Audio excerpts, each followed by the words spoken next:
They celebrated the Inflation Reduction Act, and Manchin finally made a deal with Biden, and Biden meekly gave him the pen from that deal. But there was a side deal there too. The side deal was even worse, helps the fossil fuel companies more. There's carbon projects and hydrogen projects, the carbon capture that are potential scams. And it's a massive gift to the fossil fuel industry. Good news though, they don't have to pass a side deal. The Inflation Reduction Act already passed. And just like when infrastructure was already passed, Manchin killed Build Back Better and said, suckers, should have never agreed with what I was saying, so now I'm not gonna pass your bill. So obviously progressives have every right to do likewise. Say, no, we're not interested in your side deal, we're gonna vote no. And good news, some of them are saying that, okay? So hey, look at that, slightly improved situation for at least progressives in Congress. Now, is that side deal gonna happen anyway? Well, we're about to find out. But TYT Reports has got an exclusive now from one of those House members who's fighting back, and yes, it's a Justice Democrat. In this case, it's Raul Grijalva, and he's asking other progressives to sign on to a letter sent to Pelosi saying, we're not interested in this side deal, and you should kill it. Now remember, Pelosi can kill it all by herself, or she can promote it. So let me explain. First, Candace Cole reporting for TYT Investigates. Representative Raul Grijalva is asking House members to join him in a letter urging Democratic leadership not to attach legislation easing pipeline permitting to any must-pass legislation. Grijalva's Dear Colleague email obtained by TYT was sent to House members yesterday with a deadline of tomorrow for them to sign on. So that's today. I don't know why every progressive in Congress wouldn't sign on to this. There's absolutely no reason not to. Why? Are you in favor of an extra dirty fuel pipeline being built just to make Manchin happy and the American Petroleum Institute happy? No progressive in their right mind should agree to that deal, right? And so Grijalva's doing a great job, give him credit. Everybody should sign the letter. I don't know if they have. We'll check up on that and we'll get back to you on whether people did sign or not. But there's another critical part in there that I hope you didn't miss. Pelosi apparently is part of the Schumer-Manchin deal, and she's not just going to let them vote on it, because if they voted on it, it might not pass. Progressives might vote it down in the House, not in the Senate, right? She's going to instead put it in a must-pass budgeting bill so that she could then turn around and bully the progressives and say, oh, what are you gonna vote against the entire budget, you radicals? Vote for petroleum pipelines. You're still not sure that Pelosi's our opponent?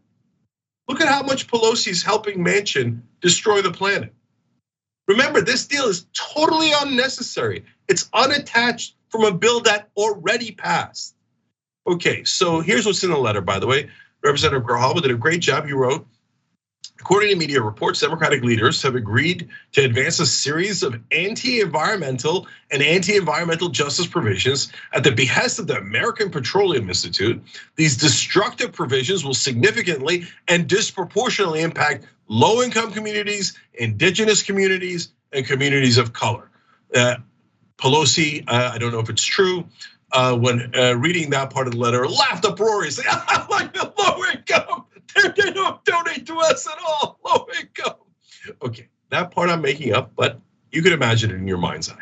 All right, finally, Candace Cole writes, the question now is whether progressives will honor a deal they weren't party to in order to help Manchin and support new commitments that will worsen climate change at the cost of Black, brown, and indigenous communities. Well, that is an excellent question. I'm on pins and needles, Anna. I don't know which way Pelosi and Democrats are gonna go. We know, obviously we know.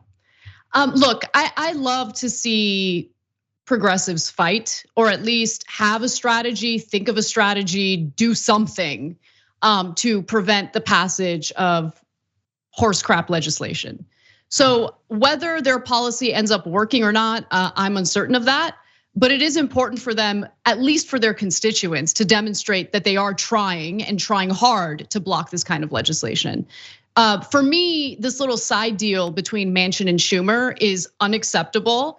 It totally poisons any positive press that the Biden administration and the Democrats have received in regard to, the so-called Inflation Reduction Act, which is wrongly named because it has nothing to do with inflation. It drives me crazy, but nonetheless. So we'll see what happens.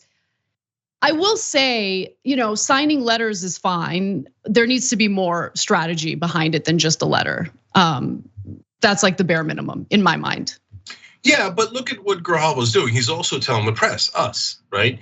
So that is a bold move because normally, at best, progressive leaders sign letters behind the scenes, and that's a best case scenario. But they never dare tell the press because then that would be internal fighting in the Democratic Party, and MSNBC will yell at them. Okay, but here Grijalva is having the courage to say, "Damn right, I'm sending a letter. This is how strongly worded the letter is." And I'm asking other progressives to sign on to it, and I'm asking you to fight publicly against Democratic leadership. I think that is bold, and so I encourage that. And that's at least, Anna, the beginning of the right way to fight. Yeah, I agree with you on that, and it's about time. So more power to them. I'm not being critical toward what they're doing at all, but it's more of a cautionary piece of advice because we know that corporate Democrats always have some plan to squash progressives and their efforts to ensure that, good legislation is passing and bad legislation is being blocked. So they have to stand strong once whatever strategy it is that the corporate Democrats have is implemented. Once they get all of their media buddies to start raining terror on progressives for allegedly being the bad guys for blocking legislation that corporate Democrats want. So we'll see how it plays out. More power to them. They should stay strong. Yeah, last thing, guys. We told you from time to time, hey, we get more members, we can hire more folks. Like, wouldn't it be amazing if we had a Washington correspondent? Well, we do now, Candace Cole. And look at the story she broke. So otherwise, that letter might never have made it public. So now there's pressure on everyone in the Democratic Party. Which side are you on? It makes a difference if there are progressives in Washington asking the hard questions and finding out the truth. So thank you to everybody who's a TYT member and made this possible. And by the way, we'll have the links to the articles in the description box below if you're watching later on YouTube or Facebook. Always check the description box where we've got more information. Thanks for watching the Young Turks. Really appreciate it. Another way to show support is through YouTube memberships. You'll get to interact with us more. There's live chat emojis, badges. You've got emojis of me, Anna, John, JR. So those are super fun. But you also get playback of our exclusive member-only shows and specials right after they air. So all of that, all you gotta do is click that join button right underneath the video. Thank you.